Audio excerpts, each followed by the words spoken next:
رب اشرح لي صدري ويسر لي أمري واحلل عقدة من لساني يفقهوا قولي.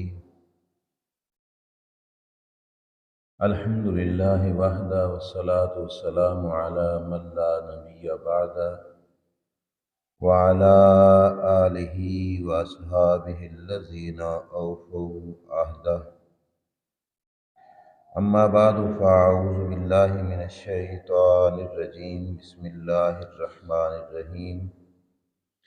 إنما يعمر مساجد الله من آمن بالله واليوم الآخر وأقام الصلاة وآتى الزكاة ولم يخش إلا الله فعسى أولئك أن يكونوا من المهتدين. صدق الله العظيم. درود پاک پڑھی. الصلاۃ والسلام علیکہ یا سیدی یا رسول اللہ وعلی آلک وصحابک یا سیدی یا حبیب اللہ. الصلاۃ والسلام علیکہ یا سیدی یا نبی اللہ وعلی آلک وصحابک یا سیدی یا نور اللہ. مولاي صل وسلم دائما ابدا علی حبیبک خیر الخلق كلهم منزہ عن شریک فی محاسنہ فجوہر الحسن فیہ غیر منقسم. یا اکرم الخلق مالی من الوذ بہ سواک عند حلول الحادث العمم. ولن یدیک رسول اللہ جاہک بی ذا الکریم تجلی باسم منتقم. محمد تاج رسول اللہ قاطبۃ محمد صادق الاقوال والکلم. رب صل وسلم دائما ابدا علی حبیبک خیر الخلق کلہم.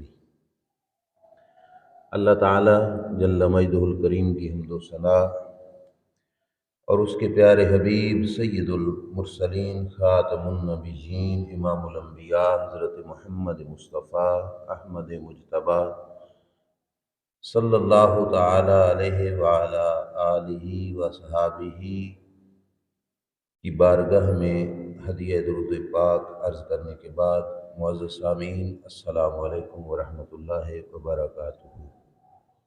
ماہ شعبان کے جمعہ شریف پر ہمیں حاضری کی سعادت نصیب ہو رہی ہے.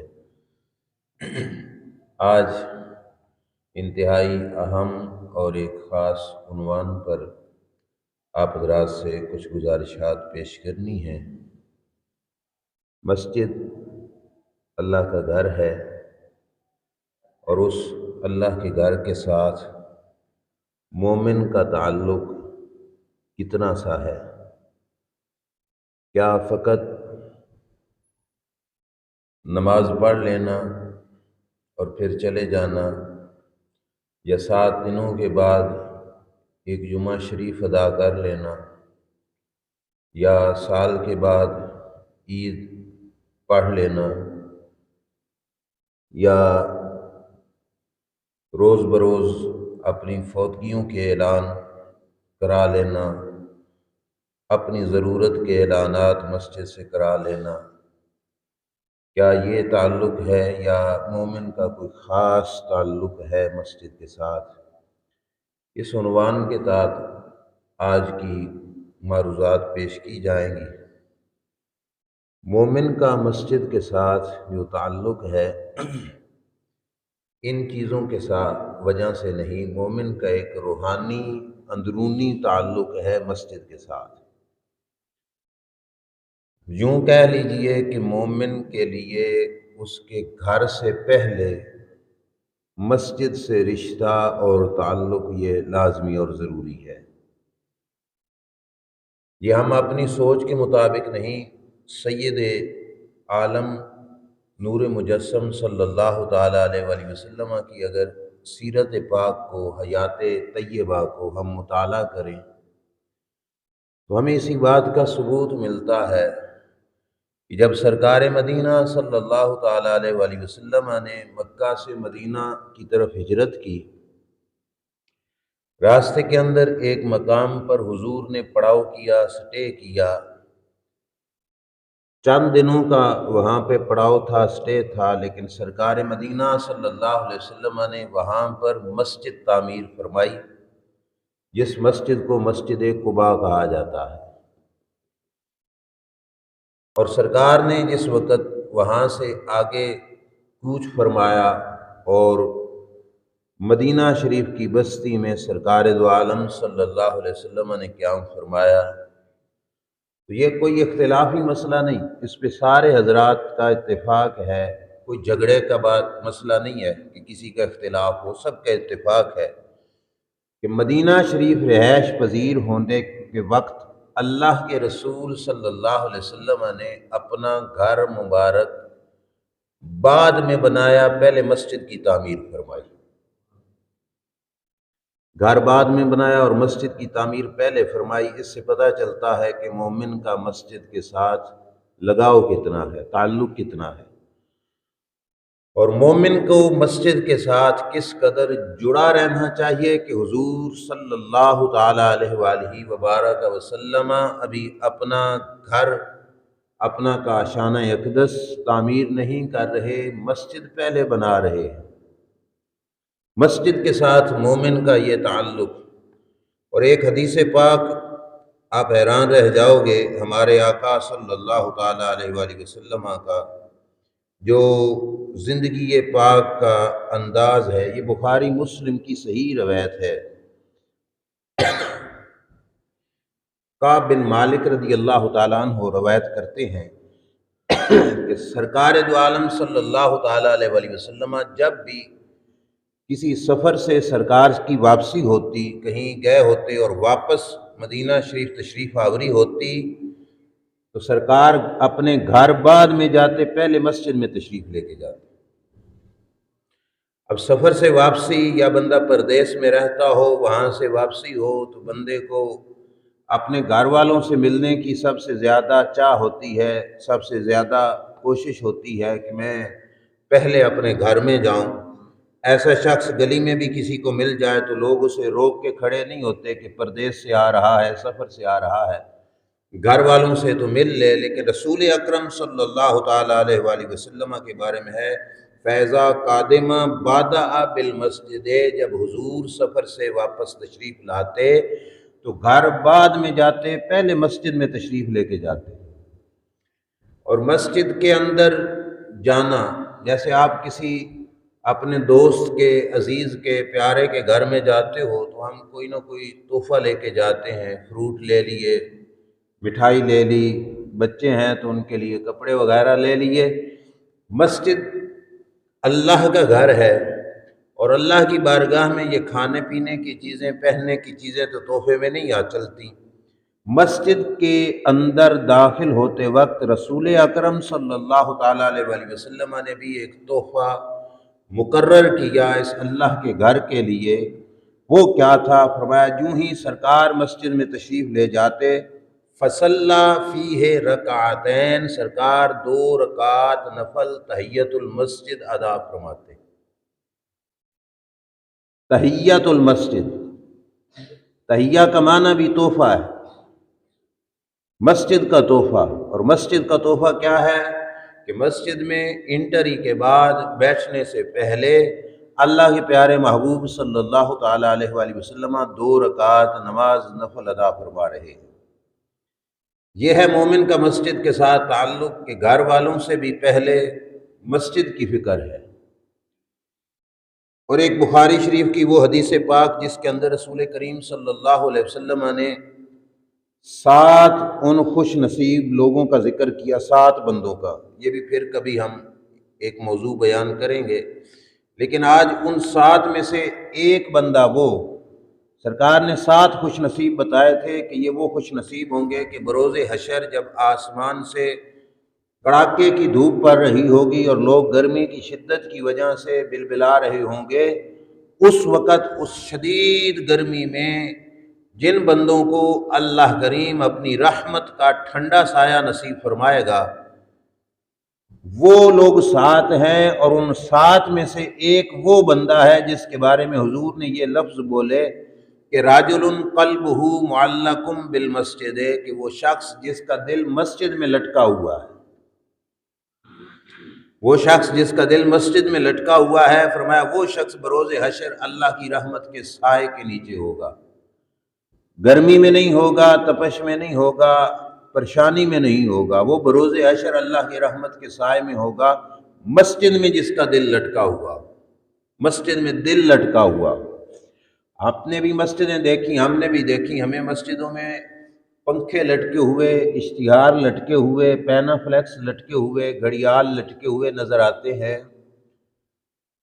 مسجد میں دل لٹکا ہوا تو نظر نہیں آتا۔ تو محدثین نے بتایا کہ مسجد میں دل کے لٹکنے سے مراد یہ ہے کہ انسان بے شک گھر میں بیٹھا ہو لیکن اس کے دل کی توجہ مسجد کی طرف ہو، اور اس کے دل میں یہ تانگ ہو، یہ خواہش ہو، اس کے دل میں یہ تڑپ ہو کہ مسجد میں حاضری کا وقت کب آتا ہے، مسجد میں حاضری کا وقت کب آتا ہے۔ اب اس کا یہ مطلب ہے کہ وہ بے شک بیٹھا گھر میں ہے لیکن دل اس کا مسجد میں لٹکا ہوا ہے۔ جیسے چھوٹے چھوٹے جب پڑھتے تھے تو کلاس میں مجھے یاد ہے کہ پتنگ بازی ہو رہی ہوتی تو پیریڈ بھی لگا ہوتا تو ٹیچر آ کے یہ کہتے کہ بچوں کو کہ تم کلاس میں بیٹھے ہو لیکن اندر سے تم بسنت ہی منا رہے ہو، مطلب بیٹھے یہاں پہ اور دل کی توجہ ادھر ہے۔ مسجد کے ساتھ دل کا لٹکا ہوا ہونا اس کا مطلب یہ ہے کہ وہ بیٹھا بازار میں ہو، بیٹھا گھر میں ہو، اپنے کام کاج میں، کاروبار میں مصروف ہو، لیکن دل اس کا مسجد کے ساتھ لٹکا ہوا ہو، مسجد کے ساتھ دل لگی ہو جائے۔ مومن کا یہ مزاج ہونا چاہیے۔ اب رسول اکرم صلی اللہ تعالیٰ علیہ وسلم نے جس وقت مسجد نبوی شریف تعمیر کر لی، جس مقام پر مدینہ شریف حضور نے اپنا مرکز قائم کیا، میں اس کی تفصیل میں نہیں جاتا کہ سرکار نے وہ تعمیر کیسے کی، لیکن وہ مسجد بھی بن گئی۔ اس کے باوجود رسول گرامی صلی اللہ تعالیٰ علیہ وسلم نے اپنی زندگی اقدس کے اندر یہ معمول بنایا ہوا تھا کہ جب بھی ہفتے کا دن آتا تو سرکار روزانہ مدینہ سے مسجد قباء، مسجد نبوی سے مسجد قباء میں جاتے، مسجد قباء میں جاتے اور وہاں پہ حضور اکرم صلی اللہ علیہ وسلم 2 رکعت نماز پڑھ کے آتے۔ اب گھر کے پاس کھڑی ہے مسجد اور ہے بھی مسجد نبوی، بڑی شانوں والی مسجد ہے، لیکن جس مسجد کو سرکار نے تعمیر کیا مدینہ انٹری کے وقت، وہ مسجد قباء، سرکار نے اس کو بھلایا نہیں۔ اللہ کے پیارے محبوب صلی اللہ تعالیٰ علیہ وآلہ وسلم کا اس مسجد شریف کے ساتھ بھی ربط اور تعلق اسی طرح قائم رہا، اور سرکار دو عالم صلی اللہ تعالیٰ علیہ وآلہ وسلم باقاعدہ روزانہ جا کے، روزانہ ہفتے کو مسجد قباء سرکار حاضری کے لیے تشریف لے جاتے۔ اور آگے رسول کریم صلی اللہ تعالیٰ علیہ وآلہ وبارک وسلم کا ارشاد گرامی سنو، یہ بھی بخاری اور مسلم کی متفق علیہ روایت ہے۔ کریم آقا صلی اللہ علیہ وسلم نے فرمایا من غدا الی المسجد اور راہا، جو صبح کے وقت آئے مسجد میں یا شام کے وقت آئے۔ حدیث میں یہ لفظ صبح شام کے وقت آنے کا یہ نہیں مطلب کہ 24 گھنٹوں میں صرف 2 ہی چکر لگانے ہیں۔ یہ جیسے ہمارے عرف میں بھی یہ لفظ بولے جاتے ہیں کہ کسی کو کہا جاتا ہے کہ تو صبح شام ہی فلاں جگہ پہ نظر آتا ہے، کیا مطلب ہوتا ہے؟ ہر وقت۔ اور سرکار دو عالم صلی اللہ علیہ وسلم یہی ارشاد فرما رہے ہیں جو شخص صبح کو آئے شام کو آئے، مطلب جب بھی آئے، جس وقت بھی آئے، مسجد میں حاضری کے لیے جس وقت بندہ حاضر ہونے لگتا ہے تو رسول اکرم صلی اللہ علیہ وسلم فرماتے ہیں عد اللہ لہ نزلہ من الجنت، پھر اللہ تبارک و تعالی اس کی مہمان نوازی کے لیے جنت سے اہتمام فرماتا ہے۔ لفظ سن لینے بڑے آسان ہیں بھائی، دوبارہ سنیے اور اس لفظوں کی اصل مٹھاس حاصل کیجیے۔ آپ کسی کے گھر میں مہمان بن کے جاؤ تو اپنا کھانا اپنے ٹفن میں ساتھ نہیں لے کے جاتے، جن کے مہمان ہو میزبان نے ہی اہتمام کرنا ہوتا ہے، اور میزبان ہی آپ کے لیے کھانے کا، ہر میزبان اچھے سے اچھی کوشش کرتا ہے، اور جس کی جتنی استطاعت ہو وہ اس کے مطابق ہی اپنے مہمان کی مہمان نوازی کرتا ہے۔ ایسا کبھی نہیں ہوا کہ ہو بہت بڑا سٹیٹس کا مالک اور وہ اپنے مہمان کی مہمان نوازی نہ کرے۔ عزت والا بھی ہو، صاحب مرتبہ بھی ہو، اور پھر مہمان کی مہمان نوازی نہ کرے۔ اب سوچو کہ وہ ذات جس کی ہر چیز پر قدرت ہے، علی کل شیء قدیر ذات ہے، آپ اس کے گھر میں آ رہے ہو، آپ اس کے گھر میں آ رہے ہو، آپ نے جو تحفہ لانا تھا وہ پہلے میں نے بتا دیا، رسول کریم صلی اللہ علیہ وسلم کے عمل شریف سے، وہ تھا تحیۃ المسجد۔ تحیۃ المسجد 2 رکعت نفل مسجد کی انٹری کے آپ نے وہ تحفہ پیش کر دیا، تو رسول اکرم صلی اللہ علیہ وسلم فرماتے ہیں جس وقت مومن مسجد میں آیا، اللہ اس کی مہمان نوازی کا اہتمام فرماتا ہے۔ اب اس کے بعد حدیث خاموش ہے کہ اللہ کیا اہتمام فرماتا ہے۔ حدیث کے خاموش ہونے کا پتہ مطلب کیا ہے کہ گویا سرکار ہمیں بتا رہے ہیں کہ جو کچھ اس مہمان نوازی کے لیے تیار کیا جاتا ہے وہ لفظوں میں بیان بھی نہیں کیا جا سکتا۔ جو کچھ اس مہمان نوازی کے لیے تیار کیا جاتا ہے لفظوں کے اندر اس کو بیان نہیں کیا جا سکتا۔ یہ لفظوں کے نقوش، لفظوں کی تصویریں اس کی حقیقت کو نہیں بیان کر سکتی جو رب اپنے بندے کے لیے تیار فرماتا ہے جو اس کے گھر میں حاضری کے لیے جاتا ہے۔ لیکن مسجد کے ساتھ ربط اور تعلق، جانے والے تو سبھی کی ہوتے ہیں، جوتے چور وہ بھی تو مسجد میں جاتا ہے، جوتا چرانے والا، مسجد کی چیز چوری کرنے والا جاتا تو وہ بھی مسجد میں ہے، لیکن اس کے لیے یہ بھی تو ضروری ہے نا کہ گھر والے کی مرضی کے مطابق جائے مہمان۔ اب مہمان اگر گھر والے کی مرضی کے برخلاف جائے تو پھر میزبانی کے انداز بھی وہ نہیں ہوتے جیسے ہونے چاہیے، پھر وہ حالات بدل جاتے ہیں۔ آپ بغیر اجازت باپردہ گھر میں انٹری کر دیں تو وہ آپ کی ضیافت اچھے طریقے سے تو نہیں نہ کریں گے، اب حالات بدل جائیں گے، چینجنگ ہو جائے گی۔ ایسے ہی جو گھر کے آداب ہوتے ہیں اسی طرح اس گھر کے بھی آداب ہیں، اس گھر کے بھی آداب ہیں۔ آنے والا قطعاً یہ نہ سمجھے، چاہے وہ انتظامیہ کا بندہ ہو، چاہے عام محلے دار بندہ ہو، چاہے انتظامیہ کا صدر ہی کیوں نہ ہو، آنے والا مسجد میں آتے ہوئے یہ نہ سمجھے کہ میں اپنی جاگیر میں جا رہا ہوں، نہ بلکہ یہ سمجھے کہ وہ جاگیر ہے رب کی، میں رب کی بارگاہ میں بندہ اور نوکر بن کے حاضری کے لیے جا رہا ہوں، میں رب کی بارگاہ میں حاضری کے لیے جا رہا ہوں۔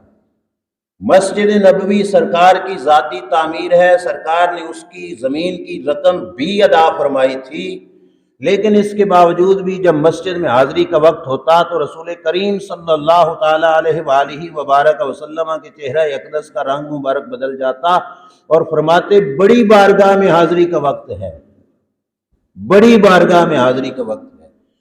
سیدنا و مولانا امام حسن رضی اللہ تعالیٰ عنہ اذان کی آواز سنتے تو چہرہ اقدس کا رنگ بدلتا، لوگ پوچھتے تو امام حسن فرماتے بڑی بارگاہ کی حاضری کا وقت آ گیا، اس واسطے چہرہ اقدس کا رنگ بدل جا رہا ہے۔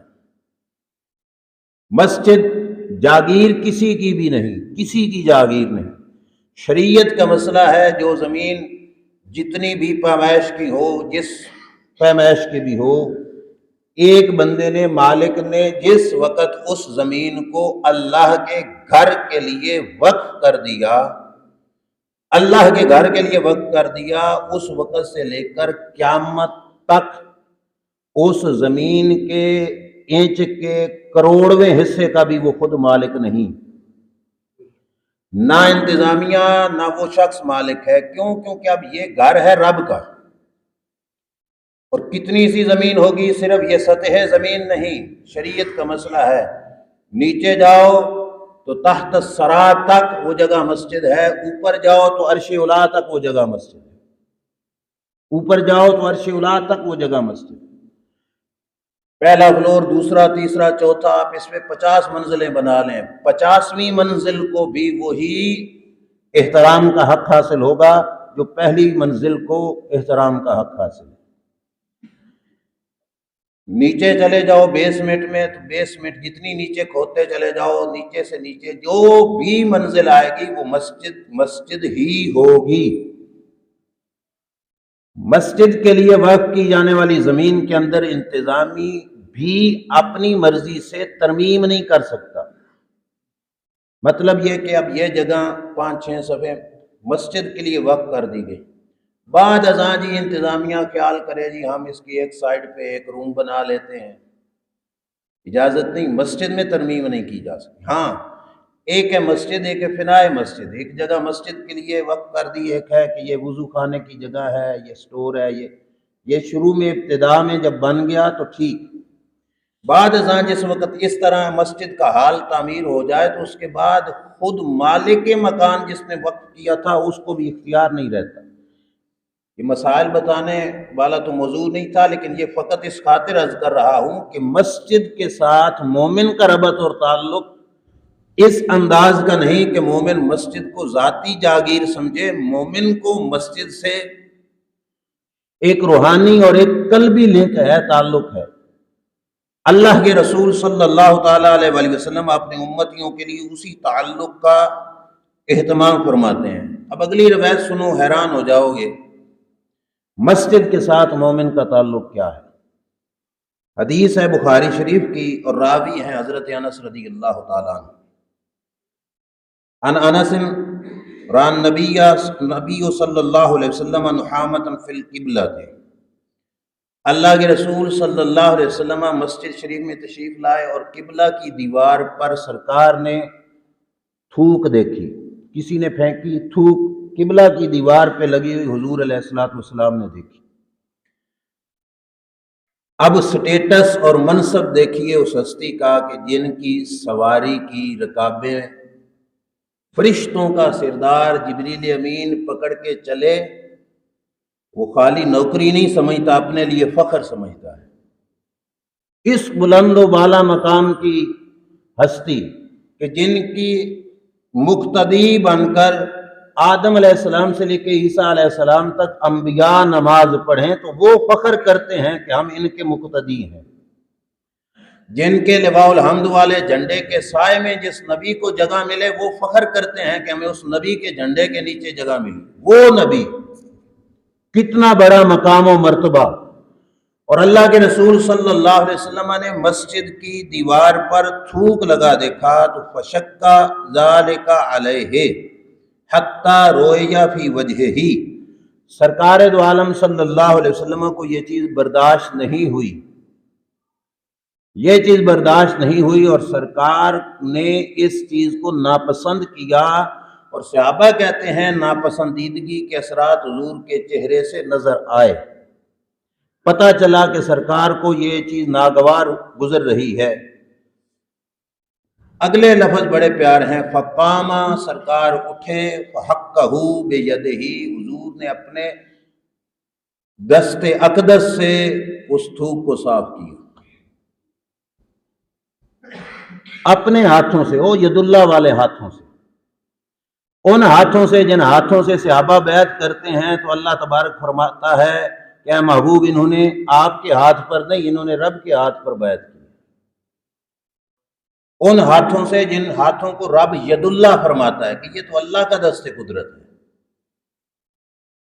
اس ہاتھ سے رسول کریم صلی اللہ علیہ وسلم خود مسجد کی دیوار پہ لگا ہوا تھوک صاف کر رہے ہیں، ہمیں سبق دے رہے ہیں کہ مومن کا تعلق مسجد کے ساتھ کتنا ہے۔ خالی یہ نہیں کہ آیا نماز پڑھی اور چلا گیا، نا، مسجد کے ساتھ ایک روحانی تعلق ہے، ایک پیار کا رشتہ ہے، ایک محبت کا تعلق ہے مسجد کے ساتھ۔ رسول اکرم صلی اللہ تعالیٰ علیہ وآلہ وسلم اس تعلق کو اپنے عمل شریف کے ساتھ بیان فرما رہے۔ اور دوسری روایت جس کے اندر اللہ کے رسول صلی اللہ علیہ وسلم کا عمل شریف کہ حضور علیہ السلام کی مسجد شریف کے اندر ایک حبشی خاتون تھی جس نے اپنی زندگی کے اندر اپنا یہ معمول بنایا ہوا تھا کہ وہ مسجد کی آ کے صفائی کرتی۔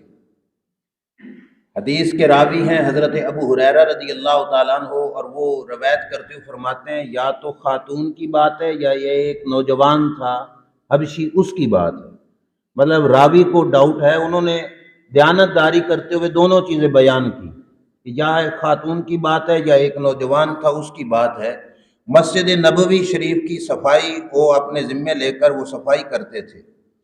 اللہ کے رسول صلی اللہ تعالیٰ علیہ وآلہ وسلم نے ایک دن دیکھا کہ وہ مسجد میں نہیں آیا، تو رسول اکرم صلی اللہ تعالیٰ علیہ وآلہ وسلم نے فرمایا کہ وہ کہاں گئے؟ صحابہ کرام نے عرض کیا یا رسول اللہ وہ تو فوت ہو گیا یا فوت ہو گئی۔ میرے رسول صلی اللہ علیہ وسلم کے جملے سنو، سرکار نے فرمایا افلا آذنتمونی، مجھے اطلاع کیوں نہیں کی تم نے کہ وہ فوت ہو گیا ہے؟ مجھے کیوں نہیں بتایا؟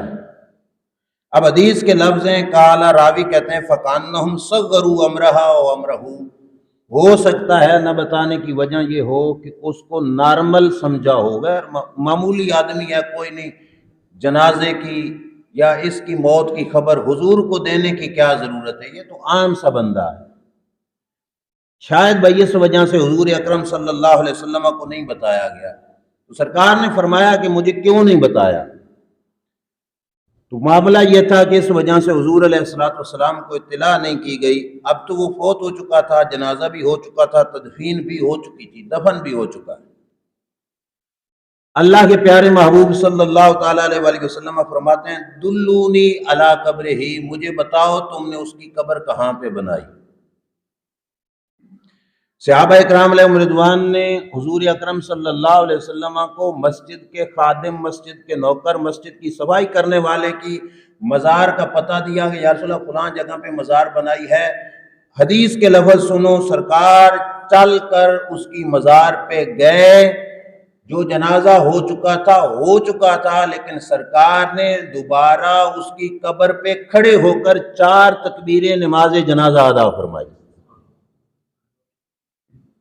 سرکار نے نماز جنازہ ادا فرمائی۔ یہ بھی جملہ ہلکا سا نہ سمجھنا، ہم بیچارے تو جس دور سے گزر رہے ہیں، کوئی ایم این اے، کوئی ایم پی اے، کوئی وزیر وغیرہ کسی کے جنازے میں آ جائے، ہماری یہ غلامی کی، ہماری یہ پسماندگی کی حالت ہے، ہم اتنا گر چکے کہ ہم نماز پڑھنے کی بجائے اس کی تصویریں لے رہے ہوں گے کہ ہم یہ دکھائیں گے کہ ہمارا فلاں رشتہ دار فوت ہوا تو دیکھو جی فلاں ملک صاحب آئے تھے ہمارے اس کے جنازے میں، لیکن قربان اس ہستی کے قدموں کی خاک پر جس کی قبر پہ بھی جنازہ اللہ کے رسول پڑھ رہے۔ صحیح بات ہے، کروڑوں اربوں خربوں بادشاہ اے مسجد کے نوکر کی برابری نہیں کر سکتے جس کا جنازہ رب کے رسول پڑھا رہے، اور ہو جانے کے بعد بھی اس قدر اہتمام کر رہے ہیں کہ سرکار جا کر قبر کا پتہ پوچھ کر قبر پہ جا کر سرکار نماز جنازہ ادا فرما رہے۔ شاید آپ نے بھی دیکھا ہو، کچھ وقت پہلے میں نے دیکھا تھا، میرے خیال میں تھی ایک نیوز چینل سرگودا میں ہی، خبر کی فوٹو لگی تھی کہ کوئی بڑے صاحب کسی کے جنازے میں شرکت کے لیے قبرستان جاتے ہیں، تو قبرستان میں بھی قالینیں بچھائی جاتی ہیں کہ وہ گزر کر اس قالین سے گزر کر ملک صاحب، چودھری صاحب جنازہ پڑھنے کے لیے آ رہے ہیں۔ تمہارے قدموں سے قبرستان کی مٹی، وہ بھی جوتوں سے لگے، یہ گوارا نہیں، اور جانا اسی مٹی میں ہے۔ ہم ہیں کیا اور ہمارے نخرے کیا ہیں، اور وہ ہیں کتنے بلند اور ان کی عاجزی کیا ہے۔ ان کا بلند و بالا مقام و مرتبہ جس کے لیے کوئی پیمانہ ہی نہیں بنا جو ان کے مقام مرتبہ کو پیمائش کر سکے کہ کتنا بلند مقام ہے، اور ان کا انداز کرم دیکھو کہ مسجد کی صفائی کرنے والا ان بندہ، کوئی اتنا معروف و مشہور بھی نہیں ہے، لیکن فوت ہو جاتا ہے تو سرکار اس کی قبر پہ جا رہے ہیں، اپنے غلاموں کو بتا رہے ہیں کہ مومن کا مسجد کے ساتھ یہ تعلق رسول کریم صلی اللہ تعالی علیہ وآلہ وسلم کی نگاہوں میں کیا ہے۔ اب آئیے قرآن مجید کی آیت کریمہ پڑھ لیجیے، سورہ توبہ کے اندر ہے، اللہ کے پیارے محبوب صلی اللہ علیہ وسلم پر جو قرآن اترا، کتاب ہدایت، اللہ فرماتے ہیں انما یعمر مساجد اللہ من آمن باللہ والیوم الآخر واقام الصلاۃ وآتى الزکاۃ ولم یخش الا اللہ۔ مسجد کو آباد کون کر سکتا ہے، کون آباد کر سکتا ہے؟ بھئی بڑی اہم اور ضروری بات، یہ سورہ توبہ کی آیت آپ خود بھی قرآن اٹھا کے ترجمہ پڑھ سکتے ہیں، سادہ سا مفہوم۔ اللہ فرماتا ہے مسجد صرف وہ شخص آباد کر سکتا ہے جس کا اللہ پہ بھی ایمان ہو، آخرت پر بھی ایمان ہو۔ یہاں ہے لفظ انما، انما کا معنی ہے صرف وہی کر سکتا ہے۔ صرف کا مطلب کسی اور کو یہ توفیق حاصل ہو سکتی نہیں، وہی جو اللہ پر ایمان اور یوم آخرت پر ایمان رکھتا ہو۔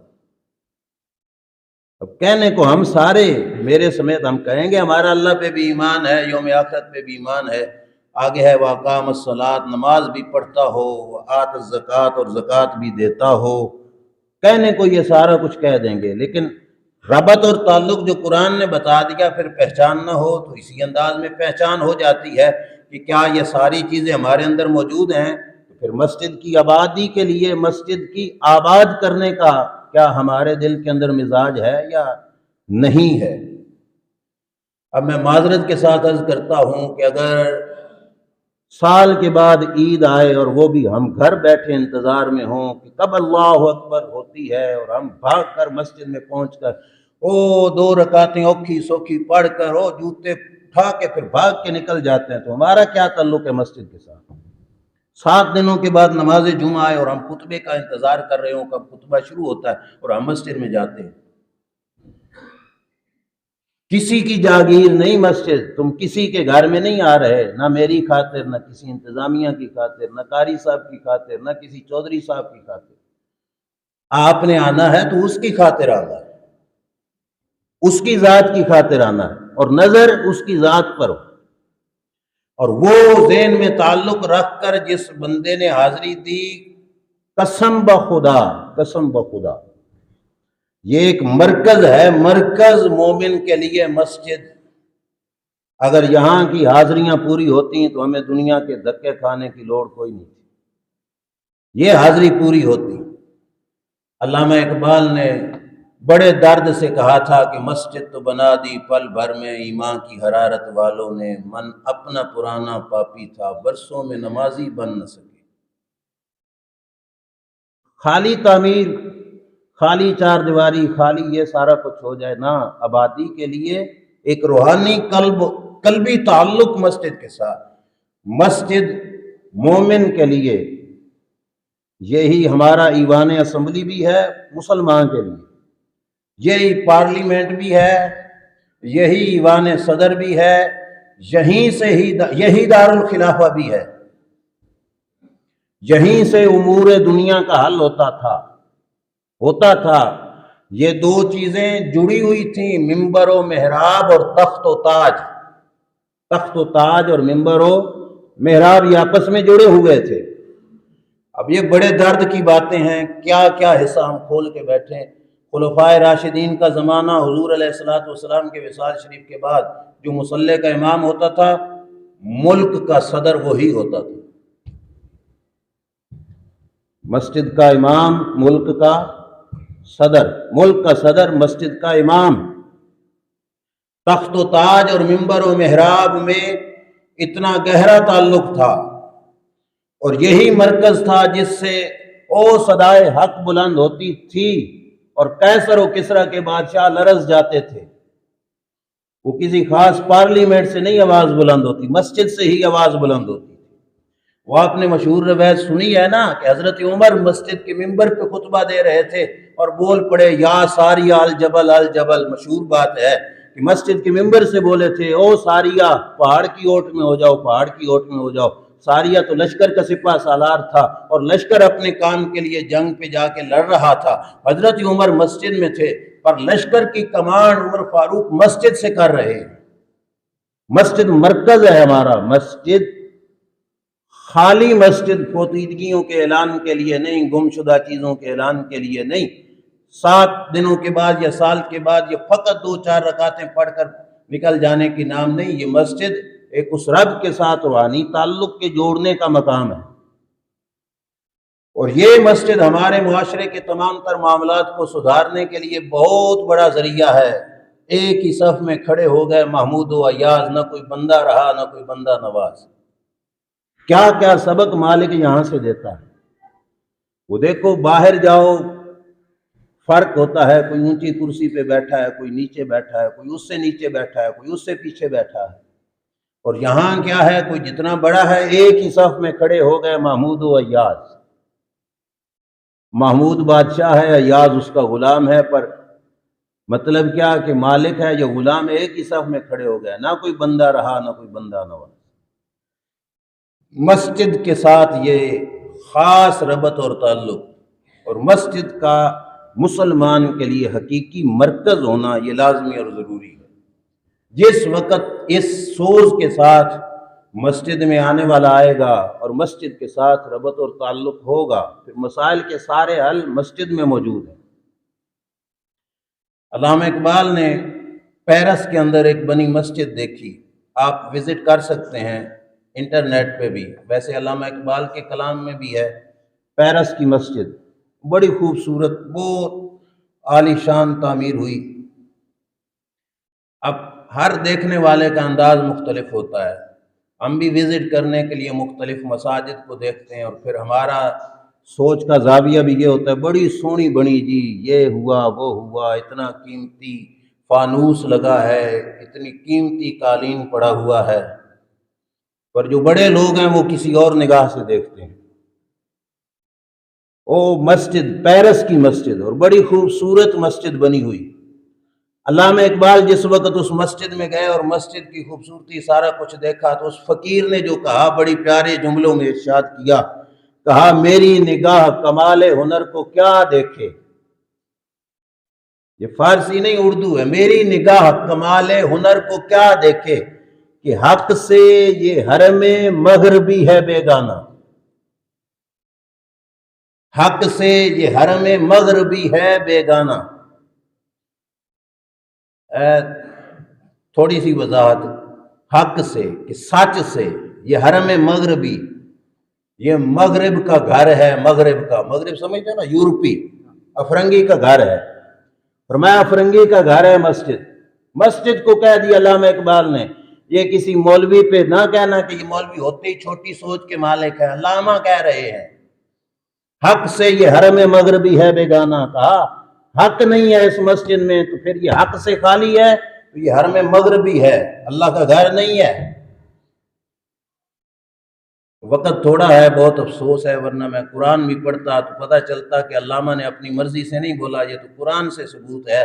مسجد نبوی کے مقابلے میں مسجد بنی تھی، اور مسجد کا نام تھا مسجد درار، اور اس کی انتظامیہ چل کے آئی تھی سید الانبیاء صلی اللہ علیہ وسلم کے پاس کہ آپ آئیے ہماری مسجد میں ایک نماز پڑھ دیجئے، تو وہ برکتیں برکتیں ہو جائیں گی۔ میرے رب نے فرمایا محبوب مسجد میں جا کے نماز پڑھنا تو دور کی بات ہے، اس مسجد کی طرف منہ بھی نہیں کرنا آپ نے، نام مسجد۔ علامہ نے وہ مسجد دیکھ کے کہا حق سے یہ حرم مغربی ہے بیگانہ، حرم نہیں ہے، فرنگی کرشمہ بازوں نے تنے حرم میں چھپا دی ہے روح بت خانہ۔ حرم نہیں ہے، مسجد نہیں ہے، فرنگی انگریزی کرشمہ بازوں نے، فنکاروں نے تنے حرم میں چھپا دی ہے، روح مسجد کا بنایا ہے، تنے حرم میں چھپا دی ہے روح بت خانہ، بت کی روح مسجد کے روپ میں چھپا دی۔ پیرس کی مسجد دیکھ کر علامہ تڑپ اٹھے، اور آگے کیا کہا، کہا یہ بت کدا اپنے غارت گروں کی ہے تعمیر، یہ بت کدا انہی غارت گروں کی ہے تعمیر، دمشق ہاتھ سے جن کے ہوا ہے ویرانہ۔ کہا یہ پیرس کی مسجد بھی انہوں نے بنائی جنہوں نے دمشق کی مسجدیں برباد کی، جنہوں نے وہاں پہ جو ہے اپنی فوج بھیج کر اس علاقے کے مسلمان شہید کیے، ان علاقوں کی مسجدیں خراب کی، وہ پیرس میں آ کے مسجد بنائے۔ تو کہا یہ مسجد نہیں، یہ بت خانہ ہے، بت خانہ ہے، حق سے یہ حرم مغربی ہے بیگانہ۔ اور فرما رہے ہیں یہ بت کدا انہی غارت گروں کی ہے تعمیر، دمشق ہاتھ سے جن کے ہوا ہے ویرانہ، جن کے ہاتھ سے دمشق برباد ہوا وہ مسجد بنا رہے ہیں، تو کیا ہے؟ میں ہاتھ جوڑ کر بڑی معذرت کے ساتھ کہتا ہوں، مجھے تو افسوس اپنے ان مولویوں پہ آتا ہے جو یہاں سے بھاگتے ہیں کہ ہم یورپ کی مسجد میں تبلیغ کے لیے جا رہے ہیں، یورپ اور پھر مسجد، یورپ کی مسجد، وہی تو لوگ ہیں جو فلسطین کے بچوں کو ذبح کر رہے ہیں، فلسطین کے بچوں کو قتل کر رہے ہیں، فلسطین کے بچوں کا خون بہا رہے ہیں، اور ان پہ ایسا بم برود پھینکا جا رہا ہے جو عالمی قانون کے تحت بھی ٹھیک نہیں ہے۔ وہ لوگ اگر حقیقی مسجد ہو کیا وہ اپنے علاقے میں رہنے دیں گے؟ ان کے نزدیک مسجد بیت المقدس کا حیا نہیں ہے تو وہ اپنے یورپ میں مسجد بننے دیں گے؟ حق سے یہ حرم مغربی ہے بیگانہ، صدائے حق بلند ہوتی، صدائے حق بلند ہوتی، تعمیری لحاظ سے کچی ہوتی۔ وہ وقت تھا کہ جب مسجدیں کچی تھیں پر نمازی پکے تھے، آج مسجدیں پکی ہیں پر نمازی کچے ہیں۔ کاش نمازی پکے ہو جائیں، پکے نمازی۔ اور نماز فقط یہ سجدے کا نام نہیں ہے، نماز کی ایک حقیقت ہے، وہ روح نماز میں آپ نے سن لیا تھا۔ مسجد اور پھر وہ روح نماز وہ سارا جمع ہو تو پھر جا کے پتہ چلتا ہے کہ حقیقت کیا ہے۔ یہ سوز جگر جو اندر کا دکھ میں آپ حضرات کے سامنے عرض کر رہا ہوں، یہ خالی اس وجہ سے کہ ہمارا مسجد کے ساتھ ربط، لنک اور تعلق کتنا ہونا چاہیے۔ یہ منبر، یہ محراب کی آواز ہمارے معاملات کا حل بننی چاہیے۔ فقط ہفتے کے بعد میں اس مقام کی بات کر رہا ہوں کیونکہ ہر جگہ کا ہم ذمہ داری نہ اٹھا سکتے ہیں، نہ ذمہ دارانہ انداز میں بتا سکتے ہیں کہ کسی جگہ پہ کون بیٹھا ہے کون نہیں بیٹھا، لیکن اپنی ذمہ داری کے تحت یہ عرض کر رہا ہوں کہ ہفتہ کے بعد فقط ایک روایتی خطاب سننے کے لیے اور بس وقت پاس کرنے کے لیے یہ سوچ کر نہ آنا، یہ سوچ کر آنا کہ ہم نے اپنے معاملات کا حل مسجد کے منبر و محراب سے لینا، اور پھر جو کچھ یہاں سے ملے، کیونکہ جو کچھ یہاں پہ بیان ہونا ہے، میں نے کوئی اب ایسی چیز، میں ہوں یا کوئی بھی ہو، اس نے ایسی چیز نہیں بیان کرنی جو اس نے اپنے باپ سے سنی ہے، وہ قرآن سے یا اللہ کے محبوب کے بیان سے سنائے، اور پھر اس سے ہم اپنی زندگی کی راہیں سیدھی کریں، اس سے ہم اپنی زندگی کی راہیں سیدھی کریں۔ مین ربط اور تعلق، مین انسان کا جو واسطہ ہے وہ مسجد شریف ہی ہے، مسجد شریف ہے۔ اللہ کے رسول صلی اللہ علیہ وسلم کی حیات طیبہ میں آتا ہے، یہ بات بھی دل کے کانوں سے سننے میں تو بڑی عجیب ہوگی کیونکہ ہم جن حالات سے گزرے، دوران سفر سرکار تھک جاتے، سفر کرتے کرتے تھک جاتے، تو سرکار کی آرام اور راحت کا طریقہ کیا تھا؟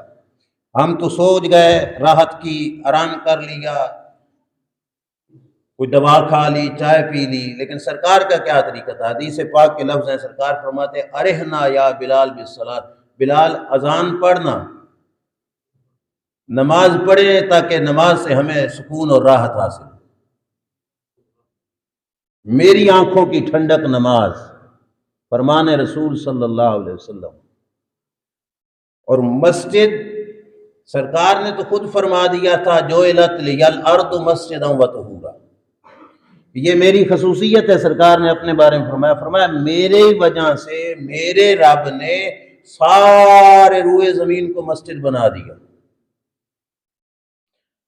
کلمہ پڑھنے والا، لا الہ الا اللہ محمد رسول اللہ صلی اللہ علیہ وسلم پڑھنے والا ایمان کامل رکھتا ہے، وہ دوران سفر فٹ پاتھ پہ کھڑے ہو کے اس نے نماز کی نیت کر لی تو وہ بھی اس کے لیے تو مسجد ہے، مسجد ہے، وہ مقام ہے جہاں سے وہ سجدہ کر کے اللہ کے حضور حاضری دلا رہا ہے، اللہ کے حضور حاضر ہو رہا ہے۔ بہت بڑا رتبہ ہے اس مقدس مقام کا، اس مقدس جگہ کا۔ یہ وہ مقدس مقام ہے کہ جس مقام پر حاضری سے پہلے ہمیں 1000 بار اپنے من پہ نظر ڈالنی چاہیے کہ کیا یہ وجود اس گھر میں انٹری کے لائق بھی ہے کہ نہیں، ہمارا یہ منہ اس کو دکھانے کے قابل بھی ہے کہ نہیں۔ جگہ بڑی ہے، بہت بڑی جگہ ہے، اور ہماری کمزوریوں کی وجہ سے جو روحانیت، جو نور، جو کچھ یہاں سے فیض بٹنا تھا وہ ڈاؤن ہو گیا۔ قوت اسلام مسجد تھی، قطب الدین ایبک نے بنائی۔ علامہ اقبال نے جب وہ مسجد دیکھی تو دیکھ کے کہا ہے تیری شان کے شایاں اس مومن کی نماز جس کی تکبیر میں ہو مارکہ بود و نبود۔ ہم جیسوں کی کہا نماز تیری شایان شان نہیں، اے مسجد تیری شایان شان ہم جیسوں کی نماز نہیں، بلکہ کس کی کہا ہے تیری شان کے شایاں اس مومن کی نماز کہ جس کی تکبیر میں ہو مارکہ بود و نبود۔ اللہ اکبر بولے نا اپنی زبان سے، اللہ اکبر، ترجمہ کیا ہے بھائی؟ تھوڑا سا آپ بھی بول لیں، کیا ترجمہ ہے؟ اللہ سب سے بڑا ہے۔ علامہ کہتے ہیں نماز پڑھنے کا مسجد کی شان شان اسی مومن کو جچتی ہے کہ جس کی تکبیر میں ہو مارکہ بود و نبود۔ اللہ اکبر، اللہ سب سے بڑا ہے، کیا مطلب؟ اور ہے ہی کوئی شے نہیں، ہے اس کی ذات، بود نبود، جس کا ہونا ہے، جس کا نہ ہونا ہے، جس کو یہ سمجھ ہے کہ کائنات کے اندر وہی ذات ہے جو سب کچھ ہے، فرمایا جس کو یہ سمجھ ہے اسی کی نماز، مسجد کی نماز، مسجد کے شان کے شایاں اسی شخص کی نماز ہے۔ اب کہاں میرے نفس میں ہو حرارت و گداز، بے تب و تاب درون میرا صلات اور درود۔ ہمارے اندر تو وہ گرمی ہی نہیں ہے، ہمارے اندر وہ سوز ہی نہیں ہے، ہماری نماز اور ہمارے درود میں وہ تڑپ ہی نہیں ہے جو ہونی چاہیے تھی۔ کہاں وہ صورت کہ جہاں تھکاوٹ کا حل نماز، اور کہاں یہ کہ نماز سے ہمیں تھکاوٹ۔ فرق تو آ گیا نا، فرق تو پڑ گیا، ہمارے انداز سے فرق پڑا، کیونکہ ربط ٹوٹ گیا مسجد کے ساتھ، تعلق ٹوٹ گیا مسجد کے ساتھ۔ رسول کریم صلی اللہ تعالیٰ علیہ وآلہ وسلم کا زمانہ اقدس ہے، اور سرکار دو عالم صلی اللہ علیہ وسلم کی مسجد شریف کے قریب جو جگہیں تھیں وہ خالی ہوئیں اور مکان بکنے لگے، تو جو دور کے صحابہ تھے انہوں نے آ کر ان جگہوں کو خریدنا چاہا کہ ہم ادھر آ کے اپنی جگہیں خریدتے ہیں۔ پوچھا گیا تو انہوں نے کہا کہ پہلے دور ہیں مسجد سے تو چلو مسجد کے نزدیک آ جائیں۔ اب ہر سوچ کا دونوں پہلو استعمال ہو جاتے ہیں، اب ان کا یہ ذہن تھا کہ قریب آ جائیں تو زیادہ فائدہ ہوگا، مسجد کے نزدیک رہیں گے۔ میرے نبی علیہ السلام نے فرمایا دیارکم دیارکم تکتب آثارکم، جہاں پہ رہتے ہو وہیں پہ رہو، کیونکہ اس گھر کی طرف چل کے جتنے قدم آؤ گے اللہ ہر قدم پہ نیکی عطا فرمائے گا۔ دور ہو تب بھی اچھے ہو، دور ہو تب بھی اچھے ہو، کیوں؟ فرمایا جتنا چل کے آؤ گی اتنی نیکی ملیں گی۔ بتا دیا یہ دیکھو کون سا گھر ہے جس گھر کی طرف چلو تو قدم بہ قدم نیکی ملے، یہ رب کا گھر ہے، اس کے گھر کے لیے چل کے آؤ گے تو قدم بہ قدم نیکی ہے، قدم قدم پہ نیکی ہے۔ نیت کی اصلاح کہ میں اس گھر کی طرف جا رہا ہوں کہ جس گھر میں اللہ کے حضور حاضر ہونا ہے اور میری حاضری کا لنک اور تعلق بارگاہ رب العزت کے ساتھ۔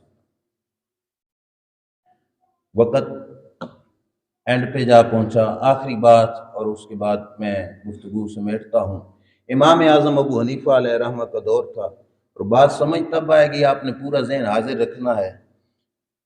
آپ کا دور اقدس ہے، آپ مسجد میں بیٹھے مسائل بتا رہے ہیں۔ عصر کے بعد کا وقت تھا کہ ایک خاتون آ گئی، اور خاتون بھی کون تھی کہ اس وقت کے بادشاہ کی بیوی، یعنی ملکہ۔ حضرت امام ابو حنیفہ علیہ رحمہ کے پاس آ کے مسئلہ پوچھنے کے لیے حاضر ہوئی، اور اس نے آ کے کہا کہ مجھے ایک مسئلہ بتائیے کہ میرا خاوند سے جھگڑا ہوا، اور میرے خاوند نے مجھے یہ کہا کہ اگر آج کے دن کا سورج ڈوبنے سے پہلے تو میری سلطنت سے نکل سکتی ہے تو نکل جا، ورنہ تجھے طلاق۔ بات سمجھ آ گئی نہیں تھی؟ آج کے دن کا سورج ڈوبنے سے پہلے میری سلطنت سے نکل جا ورنہ تجھے طلاق۔ اب وہ عورت امام اعظم کی بارگاہ میں عرض کرتی ہے کہ سلطنت اتنی بڑی ہے کہ میں ابھی سے تیز رفتار گھوڑا سواری لوں اور سارا دن بھی بھگاتی رہتی تو پھر بھی میں اس کی سلطنت یعنی سرحد سے پار نہیں ہوتی۔ تو اب تو ٹائم بھی تھوڑا رہ گیا ہے کیونکہ عصر گزر چکی ہے، مغرب ہونے کو ہے، اور اس نے کہا سورج ڈوبنے سے پہلے میری سلطنت سے نکل جا۔ طلاق سے بچنے کے لیے مجھے حل بتائیے کیا؟ امام صاحب نے مسئلہ سن لیا، کوئی جواب نہ دیا، فرمایا بیٹھ جاؤ تیرے مسئلے کا حل کرتے ہیں۔ عورت کچھ دیر کے لیے بیٹھی، امام اعظم دوسرے مسائل میں لوگوں کی بات سن کر جواب وغیرہ دیتے رہے۔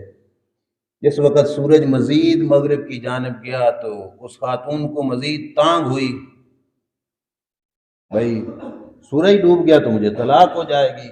تو اس نے کہا بھائی حضور مجھے مسئلہ بتائیے، مہربانی کیجئے، میں کیا کروں؟ تو آپ نے فرمایا بیٹھ جاؤ تیرے مسئلے کا حل کرتے ہیں۔ وہ بیٹھ گئی، اب چاہے نہ چاہے، اچھا لگے نہ لگے، پھر بیٹھ گئی۔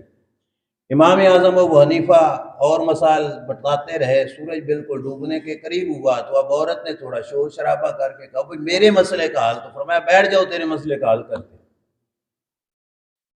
سورج غروب ہو گیا تو عورت نے رونا دھونا شروع کر دیا، وہاں پہ شور شرابہ شروع کر دیا، بھائی اتنے بڑے عالم کے پاس، امام کے پاس مسئلہ لے کے آئی اور مجھے انتظار میں بٹھا کے میرا گھر اجاڑ دیا، میں طلاق ہو گئی، مجھے مسئلہ نہیں بتایا، میں کب سے انتظار کر رہی ہوں۔ جس وقت عورت نے شور شرابہ کیا تو امام پاک نے فرمایا اب بھی بیٹھ جا۔ انہوں نے کہا اب کیا بیٹھوں، مجھے تو طلاق ہو گئی ہے اور تم بٹھا کے مجھے انتظار کرا رہے ہو۔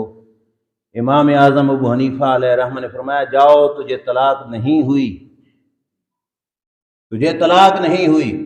اس نے کہا کیسے؟ کہ جب کہ اس نے مجھے کہا تھا میری سلطنت سے نکل جاؤ سورج ڈوبنے سے پہلے۔ کہا امام اعظم ابو حنیفہ نے، بات بڑی غور سے سننا، فرمایا جس وقت سورج ڈوب رہا تھا تم کہاں تھی؟ اس نے کہا مسجد میں۔ امام اعظم ابو حنیفہ نے فرمایا جاؤ تجھے طلاق نہیں ہوئی، مسجد تیرے خاوند کی سلطنت سے باہر ہے، مسجد تیرے خاوند کی سلطنت سے باہر ہے، بادشاہوں کی بادشاہت باہر ہے، مسجد اس کا گھر ہے، مسجد اس کا گھر ہے، مسجد میں اس کی سلطنت ہے، اس کی بادشاہت ہے، سب کچھ وہی ہے، کسی کا کچھ نہیں، یہاں پہ کسی کا نہیں، اسی کا ہے۔ انتظامیہ فقط انتظامیہ ہے، انتظام لفظ انتظامیہ کا معنی انتظام سے بنا ہے، اور انتظام کا معنی کیا ہوتا ہے؟ معاملات کو سنبھالنا، ہینڈل کرنا، فقط انتظام سنبھالنا۔ سلطنت کس کی ہے؟ فرمایا مسجد میں تو بیٹھی تھی نا، تو اس وقت کی اس کی سلطنت سے باہر آ گئی، جا تجھے طلاق نہیں، کیونکہ یہ جگہ تیرے شوہر کی سلطنت نہیں، یہ بادشاہوں کی بادشاہت نہیں، یہ اللہ کا گھر ہے، اللہ کا گھر ہے۔ بات سمجھ آ گئی کہ نہیں؟ اب آخر پہ اعلان سماعت فرماؤ۔ یہ اعلان کا موضوع کے ساتھ اس انداز کا ربط نہیں کہ آپ سوچو کہ ہم نے موضوع خاص بھی اس مقصد کے لیے لگایا، نہ، موضوع کا انتخاب غالباً 2-3 ہفتے پہلے کا ہو چکا تھا، کچھ درمیان میں معاملات کی وجہ سے موضوع پینڈنگ میں رہا۔ آج اعلان یہ ہے کہ آپ کی اس مسجد میں انتظامیہ، پھر وہی انتظامیہ جنہوں نے صرف معاملات ہینڈل کرنے، اب یہ نہ سمجھے کہ کسی کی جاگیر ہے اور ہم تو بالکل فارغ ہیں، نہ، آپ سب نے مل کر یہ معاملات چلانے ہیں۔ انتظامیہ کا یہ ارادہ ہے کہ مسجد میں سولر سسٹم لگوایا جائے تاکہ یہ سارا معاملہ سولر پہ ہو۔ آپ بھی چاہتے ہیں؟ صرف 4 بندے یا سارے حضرات چاہتے ہیں؟ بل آپ کے سامنے ہے کہ ایک گھر کا کتنا بل آتا ہے، اور گھر میں 4-5 پنکھے، اور یہاں پہ کتنے چلتے ہیں، موٹریں ہیں، گیزر ہیں، 100 معاملات ہیں۔ سولر سسٹم لگ گیا تو کم از کم بجلی کی بل سے بچت ہو جائے گی۔ کیا انتظامیہ کی یہ سوچ اچھی ہے؟ اچھی ہے، تو وہ چاہتے ہیں آپ سے تعاون کہ آپ سب بھائی مل کر، کیونکہ ایک بندے کا نہیں، یہ سب کا مشترکہ معاملہ ہے، ٹھیک ہے؟ تو آپ سب مل کر تعاون کریں، جتنے حضرات بیٹھے ہیں اندر ہال میں ہیں، باہر بیٹھے ہیں سین میں، تو آپ حضرات مل کر تعاون کریں، اور اس تعاون سے فائدہ یہ ہوگا کہ جو سولر لگے گا اس سولر کی ایک لائٹ بھی اگر اس سے جلے، اور اس ایک لائٹ کے نیچے کسی نے بیٹھ کر ایک آیت بھی پڑھ دی نا قرآن کریم، سمجھ لو آپ کا دیا ہوا پورا ہو گیا۔ ایمان ہے نا اس بات پر؟ ہاں، کیونکہ وہ ایک آیت سے بھی کتنا فائدہ ہوگا، اور پھر جب تک یہ جان رہے گا اس وقت تک ثواب ملتا رہے گا۔ اب دیکھو اس دور میں آپ اور ہم بیٹھے ہیں، کبھی وہ وقت تھا، میں نے سنا یہ 87 چک تھا سکھوں والی، یہ اس نام سے یاد کیا جاتا ہے، اس زمین پہ قبضہ بھی ان کا تھا، اور پھر مسلمان بھائیوں نے لڑ بھیڑ کر یہ جگہ آزاد کرائی، لوگوں نے اپنے خون کی قربانیاں دیں، اور نمازیں ہم پڑھ رہے ہیں تو ثواب ان کو بھی جا رہا ہے، ٹھیک ہے؟ تو سدا ہم نے بھی نہیں رہنا یہاں پر، یہ کسی کے لیے ہمیشہ کی جگہ نہیں ہے، تو بعد میں جب تک یہ نظام چلتا رہے گا ثواب آپ کو بھی ملتا رہے گا، ٹھیک ہے؟ تو آپ سارے بھائی اس سلسلے میں تعاون کریں جتنا ہو سکتا ہے۔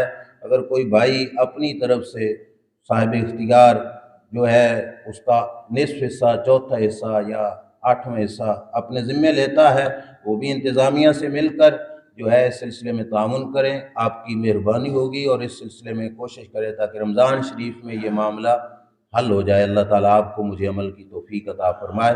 وآخر دعوانا الحمدللہ رب العالمین۔